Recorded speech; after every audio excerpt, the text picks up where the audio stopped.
کیونکہ آپ لوگ ایجوکیٹڈ لوگ ہیں، اور میں ہر سال پڑھتا ہوں اس بات کو دوسری جگہوں پہ جہاں پر بھی اشرا پڑھتا ہوں، یہ بات آپ لوگ ذہن میں رکھیں۔ قاسم کا بدن کا اساسینیشن، قتل یزیدیت نے اس دور میں ایک ہی بار کیا، لیکن قاسم کا کیریکٹر اساسینیشن خود چاہنے والوں سے ہر سال ہوتا ہے۔ کیریکٹر اساسینیشن کیا ہے؟ تہمت، شادی کی تہمت، مہندی، یہ سب قاسم کا کیریکٹر اساسینیشن ہے۔ جبکہ نہ کربلا کے میدان میں شادی ہوئی، نہ قاسم دولہا بنے۔ العیاذ باللہ، العیاذ باللہ، خدا معاف کرے ہم سب کو۔ قاسم کی جو نسبت جس عورت سے دی جاتی ہے، کبرا سے، کبرا حضرت قاسم کی بھابھی تھی اور شوہر حسن مثنیٰ زندہ تھے۔ 10ویں صدی میں کربلا کے بعد 61ویں ہجری یعنی 10ویں سینچوری میں مینیپولیشن اسلام کے اندر بہت ہوا، بہت سارے روایتوں کو گھسایا گیا، بہت سارے چیزوں کو ختم کیا گیا، بہت سارے یعنی لوگوں کو رلانے کے لیے نہ جانے کیا کیا کیا گیا۔ اس کے اندر یہ روایت یعنی جو اصل روایت نہیں ہے، جھوٹ، تہمت، اس کے بعد سے اسلام کے اندر آئی۔ اتفاق سے اس رواج کو اتنا پھونکا گیا، آج انسان کی ضمیر نہیں ماننے کے باوجود بھی اتنا وہ عادت کر چکا ہے کہ وہ نوحے میں پڑھتا ہے پابندی سے 7 محرم بیان کرتا ہے۔ بعض نوحے ہوتے ہیں، کبرا نے کہا قاسم دولہا، کس سونے بند میں سوتے ہوئے، ہماری طرف چلتا ہے۔ یہاں پہ نہیں معلوم یہ کون سے نوحے چلتے ہیں حضرت قاسم کے۔ خدا کی قسم وہ میدان شادی کا میدان نہیں تھا، وہ جو قاسم کے بارے میں کہا جاتا ہے۔ 14 سال کا بچہ، امام کا بھتیجا، امام کا بیٹا، جو مقصد صرف کربلا میں قربانی کا مقصد، جو امام قدم بقدم یہ بتاتے ہوئے لے کر آ رہے ہیں کہ لوگوں کو وہاں پہ ہمیں قربان ہونے جانا ہے۔ کبھی یہ نہیں بتایا کہ کربلا میں ہمیں جا کر قاسم کا ریسپشن کرنا ہے، نہیں ہے۔ آپ لوگ تحقیق کریں، آپ لوگ جائیں، دیکھیں، اسٹڈی کریں، خدا را قاسم کو اس الزام سے باہر کریں، بری کریں۔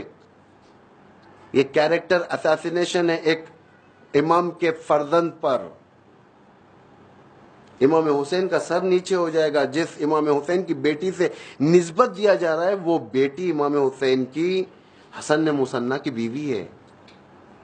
حسن مثنیٰ امام حسین کے داماد، اور کربلا کے اندر موجود روز عاشورہ وہ زخمی ہوئے زندہ تھے۔ ورنہ اگر خدا نخواستہ شہادت ہو جاتی تو ایک احتمال، وہ بھی شہادت کے بعد اسلامی قانون یہ ہے کہ 4 مہینے تک، اس میں بھی احتمال نہیں دیا جا سکتا۔ یہ تو کھلی تہمت رائج ہو چکی ہے ہمارے درمیان۔ یہ جب تک ہم منہ نہیں کھولیں گے، یوتھس کو نہیں بتائیں گے، جوانوں کو نہیں بتائیں گے، ایجوکیٹڈ لوگوں کو نہیں بتائیں گے، انٹلیکچوئلز اگر خدا نخواستہ خاموش رہیں گے، علماء خاموش رہیں گے، کل کے دن امام حسین، امام زمان، حضرت زہرا، امام حسن سب دامن پکڑیں گے، کہیں گے تو ہمارے خاندان پر خدا نخواستہ غلط رشتے کا الزام لگایا۔ یزیدیت نے ایک بار اساسینیشن کیا تھا کربلا میں، ہم تو ہر سال کیریکٹر اساسینیشن کرتے ہیں۔ جوان، میں نے سنا کہ آج کوئی ذاکرہ جو لیڈی، محترم لیڈی یہاں پر جو پڑھتی ہیں صبح میں، انہوں نے اس رسم و رواج کو ڈینائی کیا باقاعدہ، یعنی کنڈم کیا ہے۔ یقیناً زبان کھولی، زبان کھولنے والے امام کے سامنے بری ہوتے ہیں۔ محشر میں جس وقت پیش کیے جائیں گے ہم لوگ، خدا پوچھے گا تو نے وہ کیوں نہیں بیان کیا جو الزام لگ رہا تھا؟ ہم کہیں گے لوگوں کے ڈر سے، لوگوں کے ڈر سے۔ خدا کہے گا تجھے لوگوں کا ڈر تھا، میرا ڈر نہیں تھا؟ امام زمان کل کے دن سوال کریں گے تو ہم کیا جواب دیں گے؟ اور یہ جو جتنے مصائب ہیں قاسم کی شادی وغیرہ، یہ سب لیٹسٹ مصائب ہیں، بنائے ہوئے مصائب ہیں. یہ کتنے سال پہلے بنے، زیادہ عرصہ نہیں گزرا. ایک عزاداری کی تاریخ اگر آپ دیکھیں گے، جس عزاداری کی تاریخ میں بعض ایسے مصائب جو مینیپولیٹڈ، جو شمال ایران میں بنتے تھے اور اس کے بعد وہاں سے ایکسپورٹ ہوتے تھے عراق کے اندر پڑھا جاتا تھا. اس دور میں آج کی دور کی طرف فکر نہیں تھی. لوگ کتاب لے کر ممبر پر بیٹھ کر مصائب سناتے تھے. اس میں کیا لکھا ہے کیا نہیں لکھا ہے کسی کو کچھ نہیں معلوم، اور اس کتاب کو حجت بنایا جاتا تھا. آج جو نزدیک ترین، کربلا سے نزدیک ترین جو کتابیں جو گزری ہیں، یعنی 200 سال کے اندر، 150 سال کے اندر والی، اس کتاب کے بارے میں کوئی بات کرنے تیار نہیں.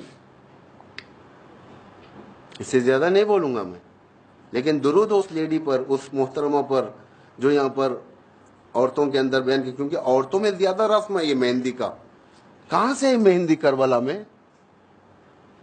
پانی کہاں سے آیا مہندی بنانے کے لیے؟ مہندی صرف پتے تو نہیں لگڑے جاتے. مہندی کی خصوصیت یہ کہ جتنا آپ گھسیں گے اتنا ہی مہندی. اور عرب میں دامادوں کے لیے مہندی کا رواج کہاں پر ہے؟ آپ تحقیق کریں. عرب میں آج بھی جو شادیاں ہوتی ہیں کہ وہاں پر مہندی لگائی جاتی ہے انڈیا پاکستان کی طرح، یا مہندی انڈیا سے گئی ہے،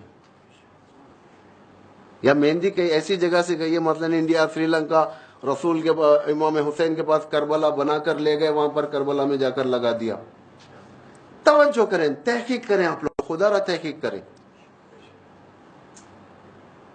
قوم کی حماقت کے دلیل یہ ہوتی ہے کہ وہ قوم کی حماقت، یعنی وہ قوم ایڈیٹ قوم ہوتی ہے جو قوم سننے کے بعد تحقیق نہ کرے. امام فرماتے ہیں ایسے لوگوں کو میں اپنے ساتھ نہیں رکھتا، ایڈیٹس کو. ہم کہتے ہیں ہم دیوانے اہل بیت کے، ہم جو چاہے کریں گے، ہم اماموں کے دیوانے، مر مٹیں گے، فلاں کریں گے. دیوان ہیں، اشعار بھی ہیں، ہم علی کے دیوانے، یا کہیں پر دیوانے. اماموں کو دیوانوں کی ضرورت نہیں ہے، انٹلیکچوئلز کی ضرورت ہے. نعرے حیدری، دشمنان اہل بیت پر، انٹلیکچوئلز چاہیے امام کو. دین میں فقیہ ہونا چاہیے انسان. فقیہ سے مراد مجتہد نہیں ہے، کم از کم دین آموزی ہونی چاہیے ہمارے پاس. اتنا تو ہمارا لاجیکل مینرز ہے کہ ہم دیکھیں آیا بات صحیح ہے یا نہیں ہے. اگر کوئی بات سنا دی جاتی ہے تو انسان تحقیق کرتا ہے کہ یہ بات صحیح ہے یا نہیں ہے، یا ہم ایسے ہی کسٹمز کی طور پر چلاتے ہوئے جا رہے ہیں کربلا کو. یہ روایتیں انقلاب کربلا کے اوپر ایک دھبا ہے. معلوم ہے لوگوں تک بات جاتی ہے، لیکن افسوس یہ ہوتا ہے کہ انسان اس کو ریپیٹ کریں. پھر بعض جگہ تو ایسے میں مجلس پڑھ کے اترا یہ سب بیان کر کے، نیچے وہی مہندی کا نوحہ شروع ہو گیا.